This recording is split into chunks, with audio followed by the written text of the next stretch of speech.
Movie की शुरुआत में हमें ये खूबसूरत झील के किनारे कुछ घरों को दिखाते हैं। तभी वहाँ खड़ा एक कुत्ता झील को देखकर भौंक रहा होता है। फिर दिखाते हैं कि झील के पानी में ईडा नाम की लड़की परेशान होकर रो रही होती है। वो लगातार चिल्लाती है कि मॉम यहाँ आओ, टूवा पानी में डूब रही है। उसकी मॉम घर से बाहर आती है और बिना टाइम वेस्ट किए सीधे पानी में छलांग मारती है। वो हर तरफ ढूंढती है और आखिर में पानी के अंदर से अपनी छोटी बेटी टूवा को बाहर निकालती है। टूवा बेहोश हो जाती है और उसकी मॉम उसका फर्स्ट एड करती है और पीठ पर हाथ मारकर उसका पानी निकालती है। इसके बाद टूवा होश में आती है। तब जाकर ईडा और उसकी मॉम की जान में जान आती है।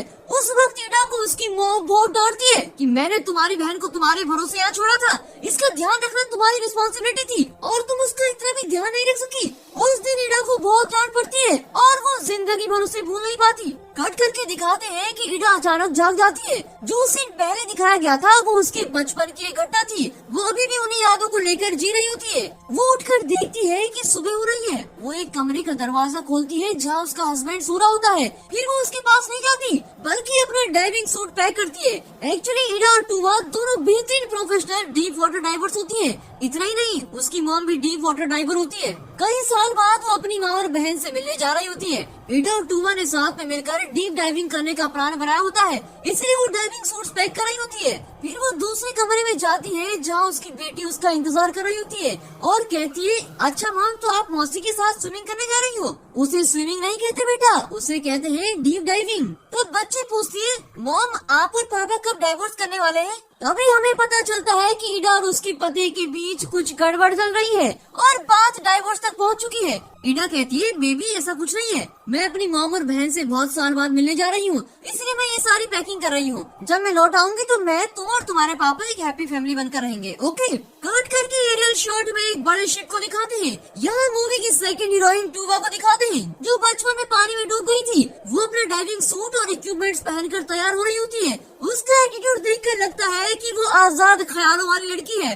जो कुछ भी करने से नहीं डरती। उसका काम बहुत ही इंटरेस्टिंग होता है जो साथ ही रिस्की भी होता है। वो एक डीप डाइवर है। एक्चुअली अगर शिप बीच समुद्र में रुक जाए तो शिप के नीचे समुद्र की गहराइयों में जाकर प्रोपेलर इत्यादि चेक करना होता है और अगर कोई प्रॉब्लम हो तो उसे ठीक करना भी होता है। ये बहुत ही रिस्की जॉब होता है और ये जॉब करने के लिए टूवाई होती है। कट करके दिखाते हैं कि पानी की गहराइयों में जाकर वो चेक कर रही होती है पर उसे मेन प्रोपेलर में कोई प्रॉब्लम नजर नहीं आती, इसलिए वो सेकेंडरी प्रोपेलर को चेक करने जाती है। सेकेंडरी प्रोपेलर शिप के नीचे हिस्से में होता है मगर शिप की बॉडी के अंदर होता है। वहाँ एक ग्रिल होता है जिसे पार करके वो अंदर जाती है। वो देखती है कि उस प्रोपेलर में जाल जैसा कुछ फंसा हुआ है और साथ ही कांटेदार पौधे भी होते हैं। वो सबको बाहर निकाल रही होती है और ऊपर शिप के ऑपरेटर से पूछ रही होती है कि यार तुम लोगों ने प्रोपेलर का पावर ऑफ तो किया था ना, वरना मेरा तो पानी के अंदर ही कीमा बन जाएगा।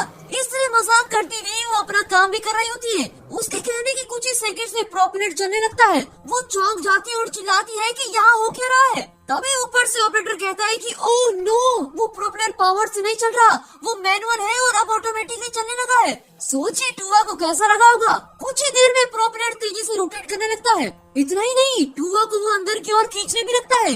टूवा पानी के अंदर से शिप के ऑपरेटर को गालियां देती है और वहाँ से बाहर की ओर स्विम करने की कोशिश करती है पर वो प्रोपेलर बहुत ही पावरफुल होता है और उसकी फोर्स से वो अंदर की ओर खींची चली जाती है। वो बड़ी मुश्किल से स्विम करती है और वहाँ की ग्रिल को पकड़ लेती है। फिर अपना ऑक्सीजन सिलेंडर उतारती है जो सीधे जाकर उस प्रोपेलर को लॉक कर देता है। इस तरह से प्रोपेलर रुक जाता है। कट करके दिखाते हैं कि टूवा बाहर आ जाती है। वो अपनी डाइविंग सूट वगैरह उतार कर फेंक देती है। फिर वो गुस्से में सीधे जाती है और ऑपरेटर के मुंह पे कस के मुक्का मारती है। बाकी लोग उसे समझाते हुए कहते हैं, नहीं टूवा, छोड़ो उसे, उसकी कोई गलती नहीं थी, वो प्रोपेलर खुद ही चलने लगा था।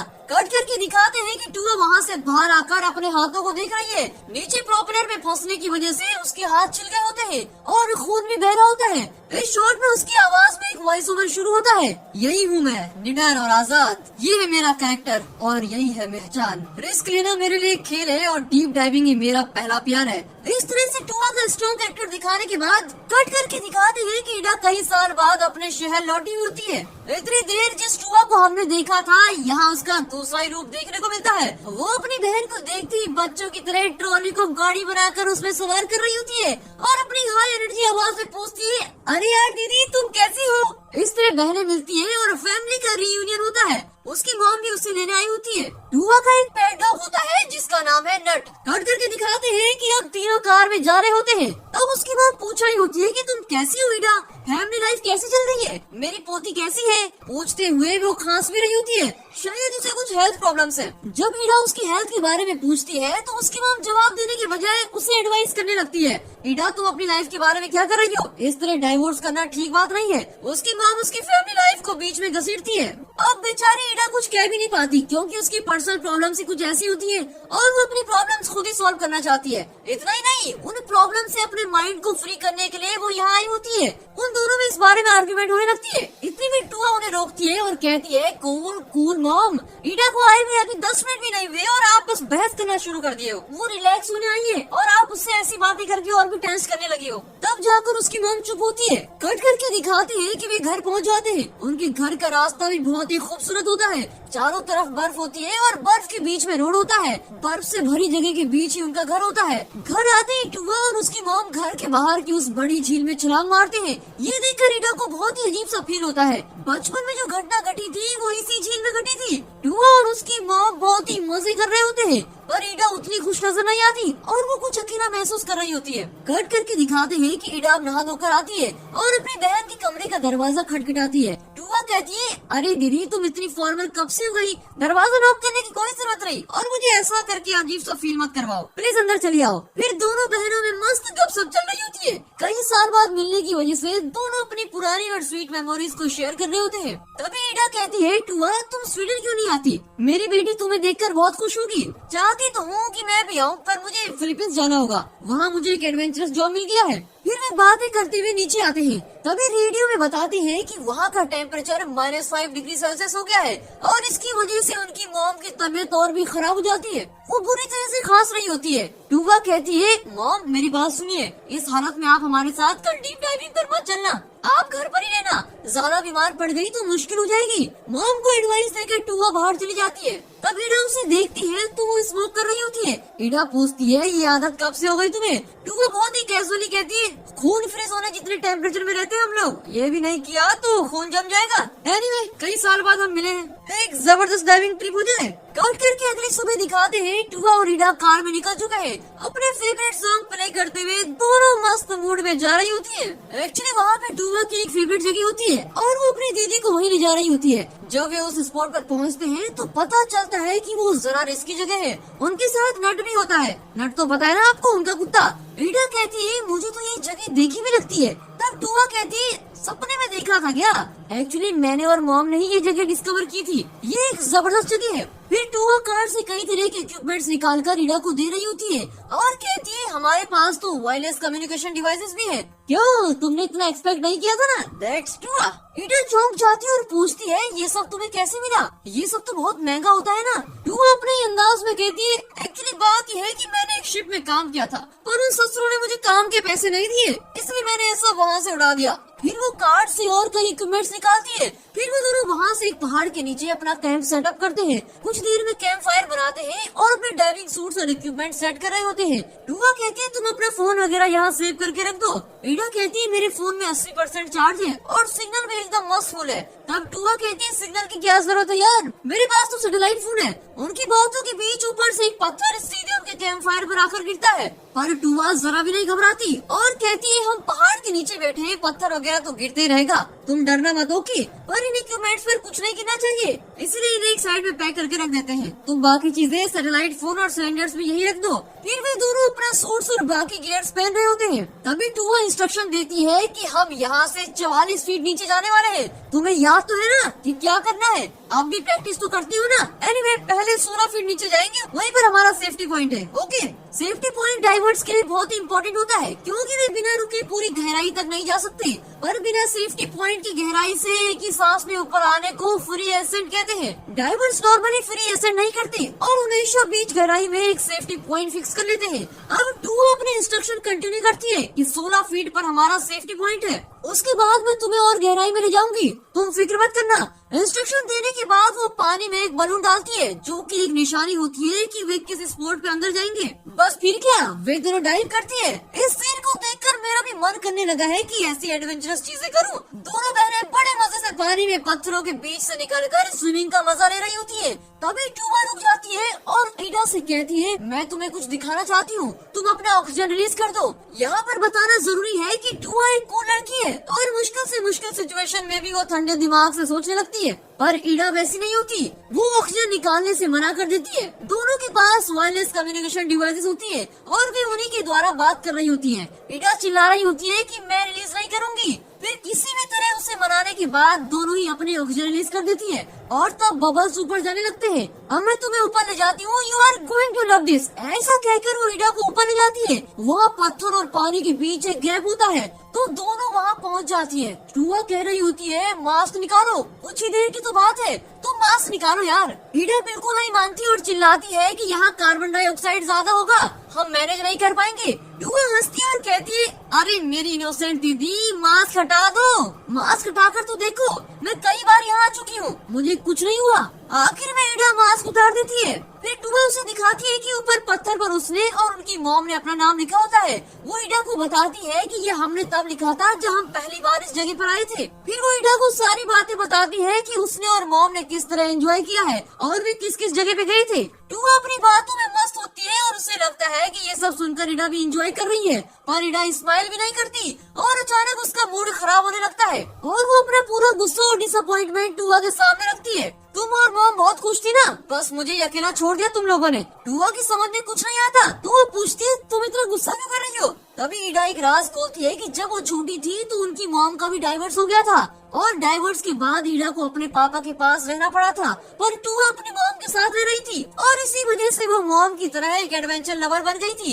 ये बात ईडा के दिल में हमेशा चुभती रहती थी, इसलिए वो उस वक्त टूबा की तरह एंजॉय नहीं कर पा रही थी। इस बात पर दोनों में झगड़ा होने लगता है। कुछ देर में तू मैं के बाद टूबा माहौल को हल्का कर देती है और कहती है, अरे यार दीदी, यहाँ हम डाइविंग के लिए आए हैं और झगड़ा कर दिया तुमने। झगड़ा तो हम घर पर भी जाकर कर सकते हैं। इस पर दोनों को हंसी आ जाती है और वे रिलैक्स हो जाते हैं। ईडा कहती है, हाँ बहुत साल से हमने झगड़ा भी तो नहीं किया। इस तरह दोनों में सुलह हो जाती है। फिर टूबा कहती है, ओके अब मास्क पहन लो और नीचे भी तो जाना है। फिर दोनों वहाँ से बाहर निकलती है। स्विमिंग करते करते एक जगह पर टूबा रुकती है और कहती है, दीदी एक सेकंड के लिए रुक जाओ, बिल्कुल भी मत हिलना। टूबा तुम मुझे डरा रही हो क्या? ऐसा कहकर ईडा उसकी ओर देखती है। तभी टूबा उसे मुड़कर देखने को कहती है। जब वो देखती है तो वहाँ दो बड़े किलर व्हेल्स आ रहे होते हैं। ईडा के बारे में तो आप जानते ही हैं, वो बहुत डर जाती है। अरे टूबा उसकी हिम्मत बढ़ाने के लिए कहती है कि दोनों व्हेल्स हमें कोई अनोखी चीज समझकर देखने आ रही है, डरने की कोई बात नहीं है, तुम बस हिलना मत। वे आएंगी, देखेंगी और चली जाएंगी। उनकी बातों के बीच दोनों किलर व्हेल्स झटके से वहाँ पहुँच जाती है और तभी वहाँ से निकल जाती है जैसे कि उन्होंने कोई डेंजरस चीज देख ली हो। ईडा और टूबा चौंक जाते हैं कि ये व्हेल्स इस तरह डर कर क्यों चले गए। तभी उनके ऊपर से कई पत्थर गिरने लगते हैं। ईडा बहुत घबरा जाती है और फिर दोनों उन पत्थरों से बचकर यहाँ वहाँ स्विम कर रही होती है। तभी अचानक एक बहुत ही बड़ा और भारी पत्थर ऊपर से गिरता है और तेजी से नीचे की ओर आ रहा होता है। वो सीधे टूबा के ऊपर गिरता है और उसके वजन से टूबा भी उस पत्थर के साथ बहुत गहराई में चली जाती है। दीदी कहकर टूबा चिल्लाती है और नीचे की ओर जा रही होती है। दूसरी ओर ईडा चिल्ला रही होती है। दोनों के पास वायरलेस डिवाइस होती है, इसलिए दोनों को एक दूसरे की बात सुनाई देती है। ईडा ऊपर से टूबा कहकर चिल्लाती है, पर टूबा इस सिचुएशन में भी अपना दिमाग कूल रखती है और इंस्ट्रक्शन देती है, डरो मत, तुम कितने फीट पर हो? ईडा कहती है, मैं 70 फीट पर हूँ। टूबा चिल्लाती है कि पहले तुम डरना बंद करो, डरोगी तो तुम्हारा ऑक्सीजन बहुत जल्दी खत्म हो जाएगा, तुम बस मेरी बात सुनो, धीरे धीरे स्विम करके नीचे आ जाओ। ईडा उसकी बात मानकर धीरे धीरे सांस लेते हुए नीचे की ओर आती है। कुछ देर के बाद वो नीचे सी फ्लोर को टच कर देती है। लगभग 100 फुट की गहराई पर सी फ्लोर को छू लेने के बाद वो देखती है कि वहाँ टूबा नहीं होती। ईडा फिर घबरा जाती है और वायरलेस पर चिल्लाती है, टूबा कहाँ हो तुम? फिर वो रोने लगती है और चारों तरफ देखने लगती है। तब टूबा की आवाज आती है, डरो मत, पहले तुम टेंशन लेना बंद करो, तभी कुछ हो पाएगा। अगर तुम्हारा ऑक्सीजन खत्म हो जाए तो फिर भगवान भी तुम्हें बचा नहीं पाएगा। ईडा रोते हुए पूछती है, ठीक है, पर मुझे तो कुछ दिखाई नहीं दे रहा। टूबा कहती है, मैं ठीक हूँ, बस तुम वही करो जो मैं कहती हूँ, अपना टॉर्च ऑन करो और उसे 36 डिग्री घुमाओ। ईडा वही करती है पर फिर भी उसे कुछ नहीं दिखाई देता। टूबा कहती है, ठीक है, नो प्रॉब्लम, अब ऑप्शन भी ट्राई करते हैं। तुम्हारे बैग में एक मार्कर रोप है, उसे निकालकर तुम जहाँ भी खड़ी हो वहाँ बांध दो। मेरी नॉलेज के मुताबिक तुम उससे लगभग 40 फीट की दूरी पर गिरी हो, इसलिए तुम अपनी जगह से डायरेक्शन में 40 स्टेप चलकर देखो। मैं तुम्हें जरूर दिखाऊंगी, पर याद रखना तुम्हें उस मार्कर रोप को किसी भी हालत में छोड़ना नहीं है। ईडा उसके इंस्ट्रक्शन को फॉलो कर रही होती है और वो बेचारी इंस्ट्रक्शन फॉलो तो कर रही होती है पर साथ ही जोर से रो भी रही होती है। टूवा फिर कहती है, रोना बंद करो, रोना बिल्कुल बंद करो, ऑक्सीजन खत्म हो जाएगा। बात को समझो यार। कुछ ही देर में टूवा चिल्लाने लगती है कि मुझे टॉर्च लाइट दिख रहा है। ईडा पूछती है, कहाँ हो तुम, और फिर उसकी ओर स्विम करने लगती है। वहाँ पहुँचने पर उसके लिए एक और शॉक वेट कर रहा होता है।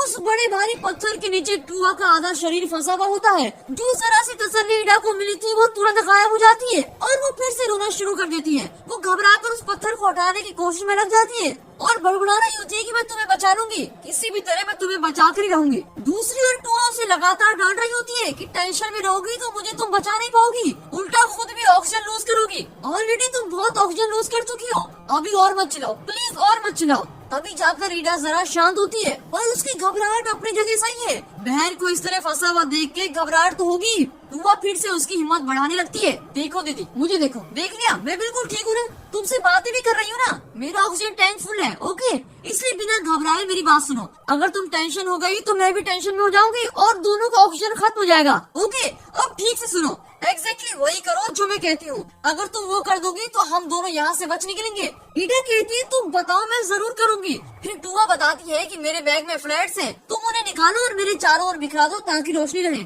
ईडा वैसा ही करती है। अब तुम इस जगह को मार्क करो। उनके पास एक बैग जैसा इक्विपमेंट होता है जिसमें गैस भर देने से वो ठहरने लगता है। पानी के ऊपरी तह पर भी ये दिखाई पड़ता है।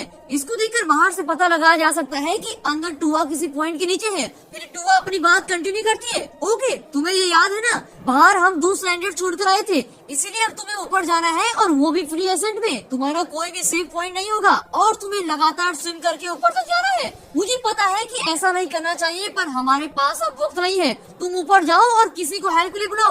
मेरी फिक्र मत करो, मैं यहीं आराम से तुम्हारा इंतजार कर लूंगी। ईडा थोड़ा इमोशनल होकर कहती है, टूवा तुम संभल के रहना, मैं ऊपर जाकर तुम्हारी मदद के लिए जरूर आऊंगी। और ये कहकर वो जल्दी से ऊपर की तरह स्विम करने लगती है।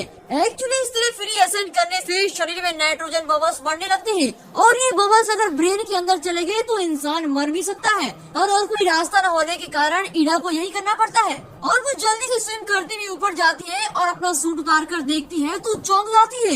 यही है मूवी का बड़ा ट्विस्ट। पानी में कूदने से पहले ईडा और टूवा ने वहाँ कुछ पत्थरों को गिरते देखा था। शायद उनके जाने के बाद और भी बड़े पत्थर वहाँ गिरे थे और उनमें से एक पत्थर ही पानी के अंदर भी गिरा था। पर ईडा को इस बात की टेंशन हो रही होती है कि उनकी oxygen cylinders, phone, car keys, bags वगैरह पत्थरों से ढके हुए हैं। पर ईडा मायूस नहीं होती। पत्थरों के बीच उसे एक छोटा सा गैप दिखता है। वो उसमें अपना हाथ घुसाती है और अंदर से चीजें निकालने की कोशिश करती है पर कुछ भी उसके हाथ नहीं आता। फिर वो अपने वायरलेस में टूवा से कहती है, यहाँ हमारे ऑक्सीजन सिलेंडर्स, फोन और बैग्स पर पत्थर गिर गए हैं और सारी चीजें वहाँ फंस गई है। टूवा पूछती है, पत्थर उठाने की कोशिश करो, कहीं से अपना हाथ घुसाकर कुछ निकालने की कोशिश करो। ईडा कहती है, मैंने पूरी कोशिश कर ली, मैं उन भारी पत्थरों को हिला भी नहीं पा रही हूँ। तब टूवा कहती है, ओके ओके कोई बात नहीं, एक्चुअली कार में 2 स्पेयर सिलेंडर है, तुम उन्हें ले लो। ईडा को और टेंशन हो रही होती है और कहती है, क्या बकवास कर रही हो, कार की भी तो पत्थरों के बीच में फंसी हुई है, अब मैं क्या करूँ। टूवा को कुछ भी समझ नहीं आता कि वो हंसे या रोए। वो अपने आप को शांत करने को कहती है, ईडा बेबी क्या ये भी मुझे सिखाना पड़ेगा, तुम जाओ और कार का शीशा तोड़ दो और सिलेंडर्स ले आओ और पहले अपना टाइमर 15 मिनट के लिए सेट कर दो क्योंकि 15 मिनट में मेरा ऑक्सीजन खत्म हो जाएगा। और सुनो, कार की डिक्की में जैक है, उसे भी ले आओ, उससे तुम इस पत्थर को उठाने की कोशिश कर सकती हो। टूवा का तेज दिमाग देखकर आप एकदम दंग रह गए ना। हाँ, ड्राइवर्स को इतना फास्ट सोचना पड़ता है, एक नहीं कई एंगल से सोचना पड़ता है। बस टूवा के इंस्ट्रक्शन सुनकर ईडा तेजी से कार की ओर जाती है। वहाँ नट भी होता है, उसने महसूस कर लिया होता है कि सिर्फ ईडा बाहर आ गई है और टूवा जरूर किसी मुसीबत में फंस गई है। वो भी अपने हिस्से का भौंकने लगता है। इतने में ईडा कार का शीशा तोड़ने की कोशिश करती है। वो जिस तरह से शीशा तोड़ रही होती है उसको देखकर तो लगता है कि पूरा दिन लगा देगी। उसे देखकर हमें और टेंशन होने लगती है। फिर किसी तरह वो शीशा तोड़ देती है और सिलेंडर्स बाहर निकालती है। फिर वो अंदर जाकर डिक्की खोलने का बटन ढूंढती है। अगर टेंशन में कोई चीज ढूंढोगे तो आंखों के आगे नाचता हुआ डायनासोर्स भी नजर नहीं आता। ईडा का भी वही हाल होता है, बेचारी बहुत ढूंढती डिक्की खोलने का बटन ढूंढती है। रेगुलरली कार चलाने वालों को इतनी दिक्कत नहीं होती होगी, और जो उसके बारे में नहीं जानता उसके लिए डिक्की के बटन ढूंढना भी बहुत मुश्किल होता है। ईडा आके फाड़ फाड़ कर देख रही होती है, पर वो कमबख्त बटन उस पैनल पर कहीं दिखाई नहीं देता। फिर वो बाहर आकर से डिक्की खोलने की कोशिश करती है। ये तो बिल्कुल ही नामुमकिन चीज ट्राई कर रही होती है। इतने में उसका सिक्स सेंस जरा काम करने लगता है। बैक सीट की जगह पर एक छोटा लेवर होता है जिसके जरिए डिक्की को खोला जा सकता है। वो उसको खोलने की कोशिश करती है, पर उसका हाथ वहाँ नहीं पहुँचता। अब उसे गुस्सा आ जाता है। वो एक पत्थर उठाती है और उस डिक्की को तोड़ने की कोशिश करती है। फिर वो चीखने चिल्लाने लगती है। फिर कुछ देर के बाद वो एक चाकू निकालती है और बैक सीट को पूरा तहस नहस कर लेती है। पर बेचारी शायद नहीं जानती थी कि बैक सीट के पीछे लोहे का शीट होता है। फिर क्या, ये आईडी भी फेल हो जाता है। हर बीते सेकंड्स के साथ उसका टेंशन भी बढ़ने लगता है। तभी वो आगे डैशबोर्ड के अंदर से एक मैप निकालती है। उस मैप में वो आसपास किसी घर का लोकेशन ढूंढने लगती है। ठीक 1 मील की दूरी पर एक घर होता है, पर वो और वक्त बर्बाद नहीं करना चाहती। दोनों सिलेंडर्स उठाती है और सीधा स्पॉट पे जाती है। उसके सिलेंडर में पहले से ही आधा ऑक्सीजन होता है, और वो फिर भी एक नया सिलेंडर पहन लेती है। फिर वो दूसरा नया सिलेंडर टूवा के लिए ले जा रही होती है। तभी उनका कुत्ता नट भौंकने लगता है। उस तरफ एक प्लेन जा रहा होता है। ईडा उस प्लेन को हाथ से सिग्नल करने लगती है और जोरों से हेल्प हेल्प चिल्लाने लगती है, पर लगता है प्लेन के पायलट ने उन्हें देखा ही नहीं। प्लेन उन्हें क्रॉस करके जाने ही वाला होता है। इतने में ईडा अपने फ्लैट्स को ऑन करती है और उससे इशारा करने लगती है, पर पता नहीं पायलट ने उसे देखा भी कि नहीं। प्लेन उन्हें क्रॉस करके चला जाता है। वो और वेट नहीं करती और अपना सूट और मास्क फेंक कर पानी में उतरने वाली होती है कि उसे टूवा का सिग्नल मिलता है। वो कह रही होती है कि ईडा प्लीज जल्दी आ जाओ, मेरा ऑक्सीजन ऑलमोस्ट खत्म हो गया है। ये सुनकर वो नीचे जाने वाली होती है कि इतने में वो प्लेन वापस आ रहा होता है। वो सोचती है कि अगर मैं अब अंदर चली गई तो पायलट सोचेगा कि यहाँ कोई नहीं है और प्लेन चला जाएगा। पर प्रॉब्लम ये होती है कि वो प्लेन के लिए वेट करे तो यहाँ टूवा का ऑक्सीजन खत्म हो जाएगा। कंफ्यूजन और टेंशन में ऑक्सीजन सिलेंडर उसके हाथ से गिर जाता है। बस अब और कोई रास्ता नहीं होता और वो पानी के अंदर चली जाती है। वो प्लेन भी वहाँ पर किसी को न पाकर चला जाता है। वो जल्दी जल्दी स्विम करती हुई नीचे की ओर जा रही होती है, पर अब वो टूवा के पास पहुंचकर भी क्या करती, ऑक्सीजन सिलेंडर तो पानी में कहीं खो गया होता है। फिर भी वो तेजी से स्विम करके टूवा के पास पहुंच जाती है। वहाँ बेचारी टूवा का ऑक्सीजन खत्म हो चुका होता है और वो अपना मास्क निकाल चुकी होती है। एन वक्त पर ईडा वहाँ पहुँच जाती है। वो झट से अपना मास्क निकालती है और टूवा को पहना देती है। फिर वो टूवा से माफी मांगती है। टूवा कहती है, अच्छा बच्चू, इतनी देर लगा दी और सॉरी। वो अभी भी मजाक के मूड में ही होती है, पर अब ईडा के पास मास्क नहीं होता और वो कहती है मैंने दूसरा सिलेंडर पानी में कहीं छोड़ दिया है, मैं जाकर उसे ढूंढती हूँ। ऐसा कहकर वो बिना मास्क के स्विम करके जाने लगती है। बिना ऑक्सीजन मास्क के वो सांस भी नहीं पाती और किसी तरह सांस रोककर यहाँ वहाँ ढूंढती रहती है। आखिर में वो ऑक्सीजन सिलेंडर ढूंढ निकालती है, पर अब एक और दिक्कत भी थी कि वो मारकर रोग को देखकर नहीं आई भी होती है और उसे बिल्कुल भी आइडिया नहीं था कि वो है कहाँ पर। इतना ही नहीं, उसके पास तो मास्क भी नहीं है। लगता है अब सब कुछ खत्म हो गया है, पर ईडा हार नहीं मानती। वो सिलेंडर को लेकर स्विम करती हुई किसी तरह टूवा को ढूंढ लेती है। वो उसे बिना पूछे उसका मास्क निकाल कर खुद पहन लेती है। बहुत देर सांस रोकने की वजह से सांस लेना उसके लिए बहुत जरूरी था। मास्क पहनने के बाद टूवा से कहती है, देखो ये फुल सिलेंडर है और मैं इसे तुम्हारे मास्क से कनेक्ट कर देती हूँ। और ऊपर मैंने एक प्लेन को देखा था, वो जरूर यही चक्कर लगा रहा होगा, मैं जाकर उसे सिग्नल करती हूँ। टूवा हमेशा की तरह उसी लाइट मूड में कहती है, हाँ हाँ और डायलॉग बोलती रहो, रुकी क्यों यार, दीदी जल्दी जाओ और उस प्लेन को सिग्नल करो, वेस्ट करने के लिए हमारे पास टाइम नहीं है। ईडा झट से वहाँ से निकलती है। जाते जाते कहती है कि वो दोबारा फ्री एसेंट तरीके से ऊपर जाने की कोशिश करेगी, पर टूवा मना कर देती है और कहती है एक बार के लिए सो कर लिया, दोबारा फ्री एसेंट मेथड यूज मत करना, उसमें बहुत रिस्क होता है और फुल सिलेंडर के रहते इतना रिस्क लेने की क्या जरूरत है, इसलिए 10 फीट की ऊंचाई में तुम्हें रेस्ट पॉइंट की जरूरत है, समझी। फिर चिल्लाकर कहती है रेस्ट की जरूरत है, ओके। पर ईडा जिद करती है कि नहीं मैं रेस्ट नहीं कर सकती, मुझे जल्दी उस प्लेन को इशारा करना होगा वरना प्लेन यहाँ से चला जाएगा। तो वो उससे बहुत समझाती है कि दीदी जिद मत करो, ये मजाक नहीं है, बात की सीरियसनेस को समझो, इतना रिस्क लेने की जरूरत नहीं है, मैं अब बिल्कुल ठीक हूँ। पर ईडा अपनी जिद पर अड़ी होती है और तेजी से ऊपर की ओर स्विम करके बाहर आती है। कट करके दिखाते हैं कि वहाँ प्लेन नहीं होता। टूवा पूछती है प्लेन नहीं है ना, अब तुम क्या करोगी। ईडा कहती है मैंने मैप में देखा था कि यहाँ से 1 मील की दूरी पर एक घर है, मैं वहाँ जाकर मदद मांगूंगी। टूवा कहती है ईडा मेहरबानी करके तुम गलती को मत करना, तुम्हारे वहाँ जाकर वापस आने तक मेरा सिलेंडर खाली हो जाएगा। तुम एक काम करो, कार की डिक्की तोड़ो और उसमें से जैक निकालो, उससे हम आसानी से ये पत्थर निकाल पाएंगे। पता नहीं ईडा के माइंड में क्या चल रहा होता है, वो टूवा की बात नहीं मानती और कहती है मैं उस घर से किसी को लाने की कोशिश करती हूँ। बहुत ही गलत टाइम पे आर्गुमेंट शुरू हो जाता है। अब टूवा विनती करने लगती है कि प्लीज जाओ और डिक्की खोलने की कोशिश करो, जब मदद हमारे इतने पास है तो तुम एक मील दूर क्यों जा रही हो? फिर चिल्लाकर ईडा मान जाती है। फिर वो अपना मास्क निकालती है, पर अब ईडा को उल्टी आ जाती है क्योंकि वो एक नहीं 2 बार फ्री एसेंट करते हुए बाहर आई हुई होती है। किसी तरह खुद को संभाल कर वो कार के पास पहुंचती है। एक और नट भी भौंक रहा होता है। ईडा डिक्की को तोड़ने की कोशिश करती है पर वो उसे तोड़ नहीं पाती। तब उसे लगता है कि मेरा आइडिया ठीक ही रहेगा, मुझे उस घर को ढूंढना होगा। वो कार के अंदर से स्नैप को निकालती है और उसमें दी गई डायरेक्शन में ढूंढना शुरू करती है, लेकिन कुछ देर में वो थक जाती है। अब वो बहुत ही टेंशन में भी होती है। कट करके दिखाते हैं कि उस बर्फीले रास्ते में किसी तरह चलकर वो उस घर को ढूंढ लेती है। वहाँ जाकर वो दरवाजे भी नॉक करती है पर लगता है वहाँ कोई नहीं होता। फिर वो पीछे की तरफ जाकर देखती है पर वहाँ पर भी कोई नहीं होता।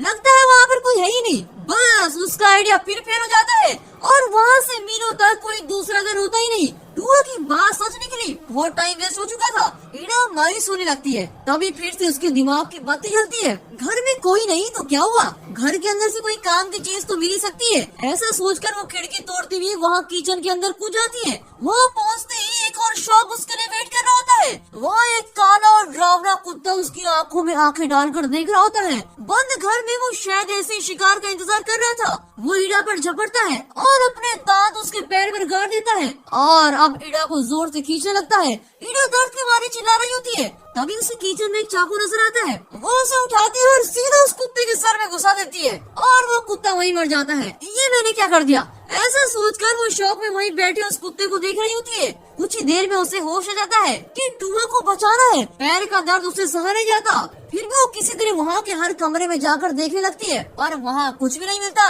एक फोन भी नहीं होता और उसकी नजर एक लैपटॉप पर पड़ती है। उसे थोड़ी तसल्ली होती है कि चलो कुछ तो मिला है, कुछ तो काम आ सकता है। पर वो उसे वाईफाई कनेक्ट नहीं कर पाती क्योंकि वाईफाई की पासवर्ड की जरूरत होती है और वो जानती नहीं।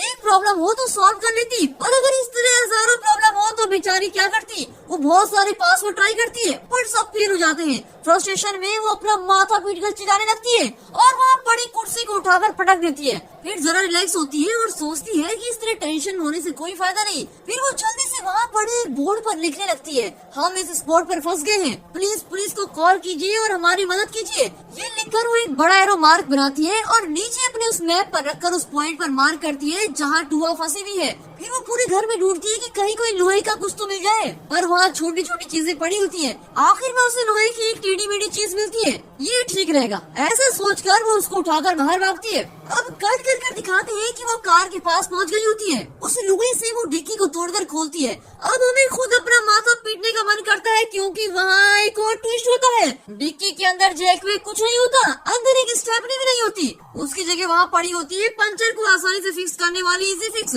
उसके रहते जैक की कोई जरूरत नहीं होती क्योंकि पंचर वाले टायर पर इसका फॉर्म लगा दिया जाता है और टायर का पंचर भर जाता है। इस लेटेस्ट टेक्नोलॉजी पर ईडा को खूब गुस्सा आता है और वो टूआ पर भी गुस्सा करती है। पागल लड़की इसी जैक कह रही थी, डिक्की में काम की कोई चीज तो रखी है नहीं उसने।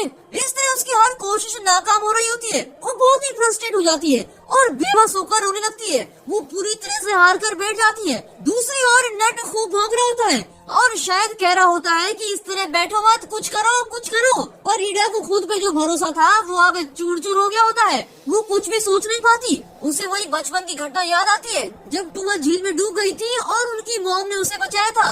तब उसकी मॉम ने कहा था कि टूआ तुम्हारे भरोसे पानी में उतरी थी, अगर उसे कुछ हो गया तो तुम्हारी जिम्मेदारी रहेगी, तुम्हें उसका ध्यान रखना होगा।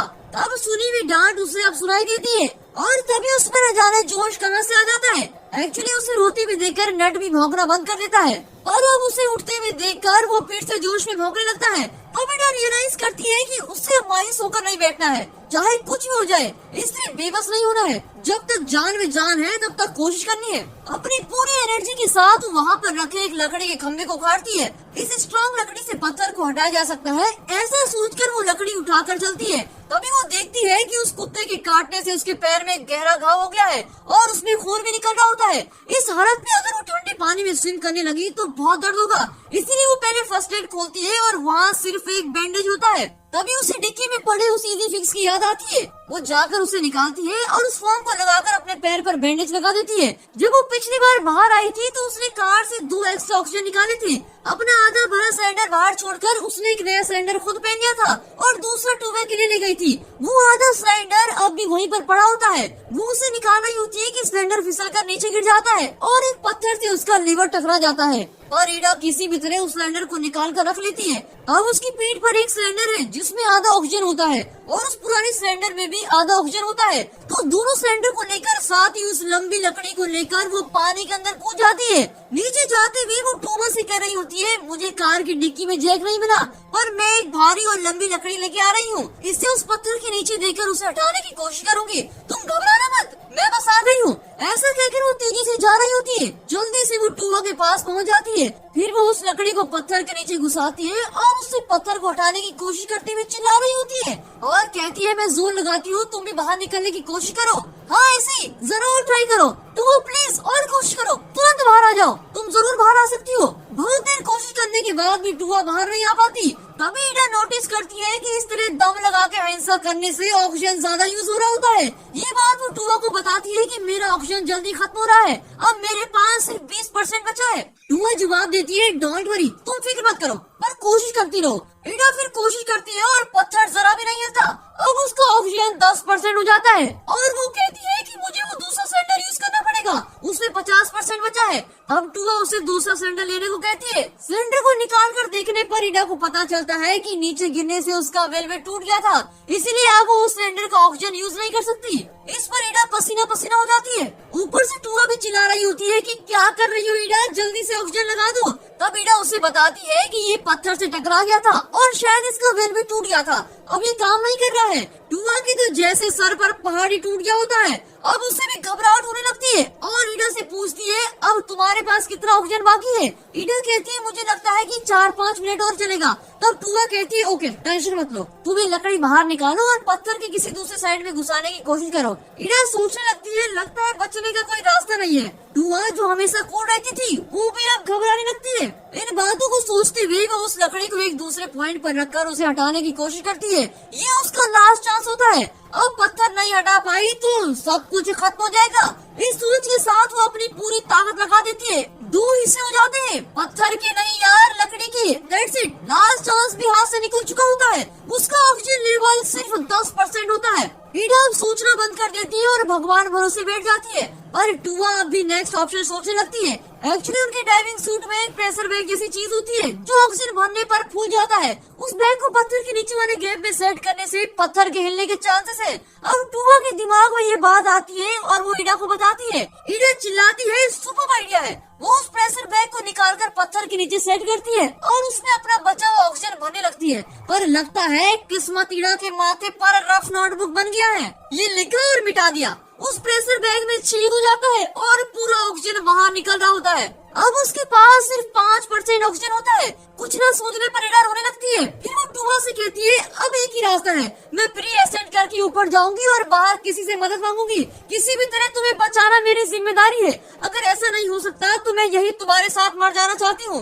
ये कहकर वो फूट कर रोने लगती है। तब टूबा कहती है, जो तुम सोच रही हो वो कभी भी नहीं होगा। तुम ऑलरेडी 2 बार फ्री एसेंट कर चुकी हो और एक और बार करोगी तो बिल्कुल मर जाओगी। उसकी बजाय तुम मेरी बात सुनो। मेरे पास 15% ऑक्सीजन है। जब तक तुम्हारा ऑक्सीजन चलता है तुम मेरे साथ ही रहो। फिर मेरा ऑक्सीजन सिलेंडर लेकर तुम बाहर जाओ। कम से कम तुम जिंदा बच तो जाओगी। ये एक बहुत ही इमोशनल सीन है जहाँ दोनों अपने बीच की रिलेशनशिप की गहराइयों को समझ लेती हैं। दोनों गले मिलकर रोने लगती हैं और करती भी तो क्या करती। उन्होंने सारे ऑप्शन ट्राई कर लिए थे पर टूबा का सोचना ही सही था। एक ही कॉक से जन्म लेकर साथ साथ बड़े होकर इतनी मुश्किल सिचुएशन में एक दूसरे का साथ न देकर अलग होना बहुत ही दर्दनाक होता है। वो मौत से भी बदतर फीलिंग होती है। अब ईडा का ऑक्सीजन 0% पे आ जाता है। तब टूबा अपना ऑक्सीजन मास्क निकाल कर ईडा को दे देती है, जैसे कि वो कह रही हो, तुम्हें लेकर ऊपर जाओ, तुम जिंदा रहोगी, यही मेरे लिए बहुत ज्यादा है। और ईडा जिसे हमेशा अपनी बहन की फिक्र रहती है वो इस तरह उसे छोड़कर थोड़ी ना जाएगी। टूबा उसकी जिम्मेदारी है। अपनी मान के ये शब्द वो कभी भी नहीं बोल सकती। वो मन में ठान लेती है और एक गहरी सांस लेकर ऑक्सीजन टूबा को वापस कर देती है और उसे मास्क पहन लेने का इशारा करती है। फिर वो फ्री एसेंट के लिए तैयार होती है। टूबा नीचे से चिल्लाती है कि मत करो, अब मेरे लिए रिस्क लेना बेकार है। पर ईडा को कुछ सुनाई नहीं देता। वो अपनी डाइविंग सूट उतार देती है और सिर्फ अपने शरीर की ऑक्सीजन के बल पर लगातार स्विम करती हुई ऊपर चली जाती है। वो बीच में किसी भी पॉइंट में रुकती नहीं। कट करके बाहर ईडा को दिखाते हैं जिसके नाक और मुंह से खून निकल रहा होता है। वो पानी से बाहर निकलकर हेल्प हेल्प करके चिल्लाने लगती है। अपनी आखिरी सांस तक वो कोशिश कर लेना चाहती है, पर मदद के लिए वहाँ है कौन, ये सवाल हमारे मन में उठ रहा होता है। वो थककर बैठ जाती है और हिल भी नहीं पाती। इतनी देर से नट लगातार भौंक रहा होता है और वो भी चुप हो जाता है। ईडा सिर्फ बैठा भी नहीं जाता और वो लेट जाती है और नट को देखती हुई कहती है, नट तुम भी हार मान गए। तभी उसकी आंखों के सामने वही पंचर ठीक करने वाला इजी फिक्स पड़ा होता है। अब बैकग्राउंड म्यूजिक का वॉल्यूम बढ़ने लगता है, ये बताने के लिए कि ईडा अब कुछ करने वाली है। वो उठती है और उस इजी फिक्स को हाथ में पकड़ती है और दूसरे हाथ में पत्थर उठा लेती है। फिर वो पानी में जाती है। उस पत्थर के वजन की वजह से वो बहुत ही जल्दी नीचे टुआ के पास पहुंच जाती है। ईडा उसे इजी फिक्स दिखाती है और उसके चेहरे का एक्सप्रेशन बताता है कि हमें बचाने के लिए इजी फिक्स ही काफी है यार। टुआ की कुछ समझ में नहीं आता। तब ईडा झट से टुआ को ऑक्सीजन ले लेती है। फिर वो उस इजी फिक्स से थोड़ा फोम निकालती है और पत्थर के नीचे पड़े हुए प्रेशर बैग पर लगाती है। इजी फिक्स से उस बैग का छेद बंद हो जाता है। ईडा थोड़ा थोड़ा करके उसमें ऑक्सीजन भरती है। अब बैग बलून की तरह फूलने लगता है। उसके प्रेशर से पत्थर जरा ऊपर उठने लगता है। एक और ईडा अपनी कोशिश जारी रखती है और दूसरी ओर टुआ अपने शरीर को किसी तरह मोड़कर पिचकाकर वहाँ से निकल जाती है। अगर आप ये सोच रहे हैं कि चलो शुक्र है दोनों बहनें बच गई और वीडियो बंद कर देते हैं, तो बिल्कुल गलत सोच रहे हैं। मेरी दुकान बंद करवाओगे क्या? पिक्चर अभी बाकी है दोस्त।